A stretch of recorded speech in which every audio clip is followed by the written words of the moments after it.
Alors, on va s'intéresser à la relation entre la contrainte et le moment. Alors, je vais partir d'une petite poutre. On va dire que ma gomme ici, c'est une poutre et que je vais la fléchir par deux moments qui sont identiques mais opposés à chaque extrémité. Et on voit qu'elle va fléchir, bien sûr, quand je fais un moment. Alors, si je regarde un peu plus près ma gomme, vous voyez que j'ai dessiné des sections perpendiculaires à l'axe. Et ce qui est particulier et qui est propre aux poutres, c'est que quand je vais fléchir ma poutre ou ma gomme, les sections vont rester perpendiculaires à l'axe que j'ai dessiné ici. On va représenter cette poutre. Voilà, voilà. Et on va étudier notre poutre comme élément qui va nous permettre de découvrir la relation entre sigma et le moment. Cette poutre, elle est un peu particulière parce qu'elle est rectangulaire et de section plane, mais on va pouvoir après extrapoler et dire que c'est valable pour toutes les sections de poutre. Donc cette poutre, quand je la fléchis, elle va ressembler à ceci. Voilà, donc elle a un moment. Et puis on a cet axe que j'ai dessiné sur la gomme, qu'on va retrouver ici, et qui va être utile pour la suite des opérations. Alors si je regarde le schéma statique de cette poutre, le voilà, on a un moment qui est appliqué ici, un moment là. Et si je fais, voilà, moment, moment. Si je fais le principe de la coupe, à n'importe quel endroit, je vais devoir annuler ce moment externe appliqué là par un moment interne qui sera exactement identique, mais de sens opposé. Donc les moments sur toute la poutre sont constants. Voilà, c'est le diagramme des moments. Alors si je représente ma poutre de manière géométrique, au niveau de sa déformée, eh bien, comme j'ai un moment constant, je vais aussi avoir une courbure, avec un rayon de courbure qui sera constant. Voilà, je dessine mon axe. Je vais m'intéresser à une section particulière, celle-ci, qui passe par le point A, et une section qui est directement voisine, et qui va être à une distance infiniment petite de la première section, une distance ds. Ici, sur le dessin, pour qu'on comprenne quelque chose, ben, c'est un peu plus grand, pour qu'on voit quelque chose. Et dans les deux sections, à une distance y, ça c'est la distance y, je vais déterminer le point C et le point D. Alors, il y a quelque chose de particulier dans ce dessin, c'est que le triangle ici, HAB, est équivalent au triangle, je vais mettre le point E ici, au triangle BED. Donc, je suis en train d'oublier des points, le point H est là, le point E est là, et la distance AB ou CE, eh bien c'est ds, et la distance ED, c'est delta ds.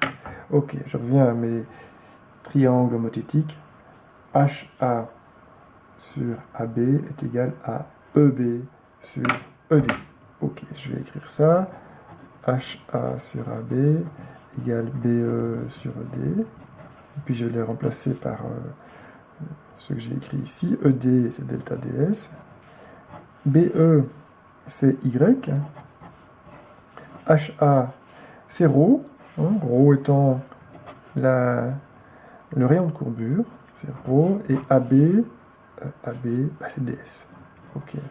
Donc je vais dire que Y sur ρ est égal à delta ds sur ds. Or, delta ds sur ds, eh bien, c'est epsilon, qu'on a vu dans la loi de Hooke, où on avait E qui était défini comme égal à sigma sur epsilon, et c'était la relation en mode élastique entre la contrainte et l'allongement proportionnel en fonction du matériau, et le E étant une constante du matériau. Ok, ça veut dire que y sur ρ est égal à epsilon, et que de cette équation, je peux sortir que epsilon est égal à sigma sur E. Voilà. Donc, j'en sors de ceci que sigma est égal à EY sur ρ. Ça, c'est une première étape qui est très importante et qui va nous montrer que si je fais une section un peu plus zoomée, avec mon axe qui est ici, et que je m'intéresse à ce qui se passe dans une petite surface là, la contrainte qui vient comprimer, dans ce cas-ci, ma surface là, qui a une certaine distance y, eh bien, elle dépend de cette distance y. Elle est à 0 au niveau de l'axe, et elle arrivera à un maximum de compression au-dessus et de traction en dessous. C'est comme ça que la contrainte évolue en forme de double ou de demi-diabolo. Ça, c'est la forme de ma contrainte. Si je fais l'équilibre de cette section que je viens de dessiner, eh bien, je vais faire somme des forces est égale à 0 et somme des moments égale à 0. Et en commençant par la somme des forces, je vais intégrer. Je vais prendre la contrainte multipliée par dA, dA étant ma petite surface ici. Hein, voilà. Ça fait une petite force. Je l'intègre sur l'air A, et ça va être égal à 0, puisque je n'ai pas de force dans mon schéma ici. Je n'ai qu'un deux moments qui sont appliqués. Or, sigma, c'est E sur ρ y, donc je vais sortir E sur ρ, intégrale de y dA égale 0, et donc ceci, y dA est égal à 0, l'intégrale, bien sûr, signifie que mon axe, que j'ai dessiné là, passe par le centre de gravité de la section G étant ici. Si maintenant je fais somme des moments est égal à 0, je vais avoir une contrainte qui est multipliée par une surface, une contrainte multipliée par une surface ici, ça fait une petite force, que je vais multiplier par un bras de levier par rapport à ça. Donc Y ici. Ça va me faire un petit moment. Je vais sommer, je vais faire la même chose partout, sur toute l'air, de haut en bas, et je vais intégrer ça sur l'air, et je vais avoir ceci, T qui est égal au moment, hein, le fameux moment ici qui est appliqué sur la poutre à l'extérieur. Donc, sigma étant égal à EY sur ρ, je vais sortir encore mon E sur ρ, intégrale de Y carré dA est égal à M. Ça va? Vous suivez? Bon. Alors, Y carré dA, eh bien ceci, ça s'appelle l'inertie. Ça s'écrit I. Ou encore, ça s'appelle le moment d'inertie. Et on va écrire que M est égal à EI sur ρ. Deuxième équation importante. Je vais prendre celle-ci et celle-là. Et de là, je vais sortir que E sur ρ est égal à Y sur sigma, égal à sigma sur Y. Et donc que M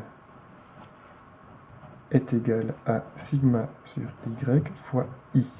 Voilà, ça c'est encore une équation importante qui va nous permettre d'arriver à presque la fin, qui est que sigma est égal à M sur I divisé par Y, et que dans les conditions les plus extrêmes pour les fibres, quand Y est le plus grand, donc il vaut, dans notre cas, ici, si ceci est égal, Y max vaut H demi, on l'appelle à ce moment-là V, ne me demandez pas pourquoi, et bien la contrainte maximale est alors égale à M divisé par I sur V.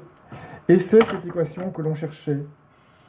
Et grâce à cette équation, nous allons pouvoir prédimensionner des poutres à la flexion. Voilà.